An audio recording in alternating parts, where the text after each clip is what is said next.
मध्य प्रदेश में हुए उपचुनाव में बीजेपी को मिली शानदार सफलता के बाद अब बीजेपी की नज़र नगरीय निकाय चुनावों पर है। पार्टी के दिग्गज नेता अपने अपने करीबियों को टिकट दिलाने में जुट चुके हैं, लेकिन इन सब के बीच अब ज्योतिरादित्य सिंधिया बीजेपी के लिए काफ़ी महत्वपूर्ण हो गए, क्योंकि उपचुनाव में शानदार सफलता मिलने के बाद से सिंधिया का कद भी बढ़ गया। ऐसे में माना जा रहा है कि सिंधिया का असर निकाय चुनावों में साफ दिखेगा और उनके करीबियों को मौका मिल सकता है। मध्य प्रदेश की सभी 16 स्थानीय निकायों पर फिलहाल बीजेपी का कब्जा है। बीजेपी नहीं चाहेगी कि वो इसे गंवाए। बीजेपी फिलहाल युवाओं को मौका देने की तैयारी कर रही है। ऐसे में सिंधिया खेमा भी इसमें पीछे नहीं।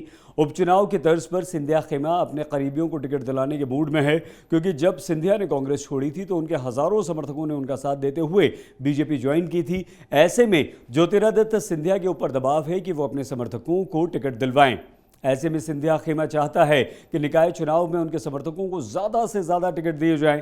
फिलहाल सिंधिया का पूरा फोकस ग्वालियर चंबल संभाग पर है, क्योंकि ये क्षेत्र सिंधिया का गढ़ है और गढ़ माना जाता है। लेकिन इसी इलाके से केंद्रीय मंत्री दिग्गज नेता नरेंद्र सिंह तोमर भी आते हैं और वो भी अपने करीबियों को टिकट दिलाने के लिए जोर शोर से कोशिश कर रहे हैं। नरेंद्र सिंह तोमर की बीजेपी आलाकमान में बहुत अच्छी पकड़ है और मध्य प्रदेश के 2 बार वो अध्यक्ष भी रह चुके हैं और बीजेपी प्रदेश अध्यक्ष वी.डी. शर्मा भी इसी इलाके से आते हैं। ऐसे में इस संभाग में निकाय चुनाव के दौरान काफ़ी हलचल देखने को मिल सकती है, क्योंकि वी.डी. शर्मा भी पूरा दखल रखते हैं और अध्यक्ष भी हैं, तो सबसे ज़्यादा उनकी चलेगी।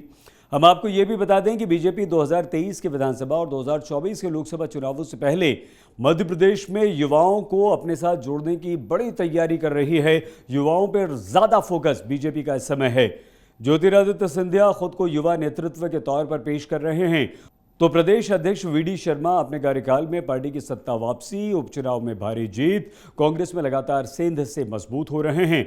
वहीं अपनी टीम में भी युवाओं को मौका देकर पार्टी को नई ऊर्जा देने की वी.डी. शर्मा भी कोशिश करेंगे। लेकिन सिंधिया खेमे को लेकर वी.डी. शर्मा का रुख स्पष्ट न होने से संशय के बादल मंडरा रहे हैं।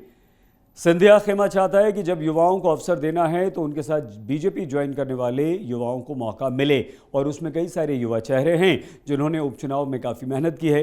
कुल मिलाकर हम ये कह सकते हैं कि महाराज अपनी रियासत की सियासत छोड़ने को तैयार नहीं हैं और निकाय चुनाव में बीजेपी युवाओं पर दाव लगाने के लिए तैयार बैठी है। लेकिन अब देखना होगा कि किस खेमे के युवा ज़्यादा टिकट पाने में सफल हो पाते हैं। लेकिन टिकट के लिए मारामारी बहुत तेज मध्य प्रदेश में हो चुकी है।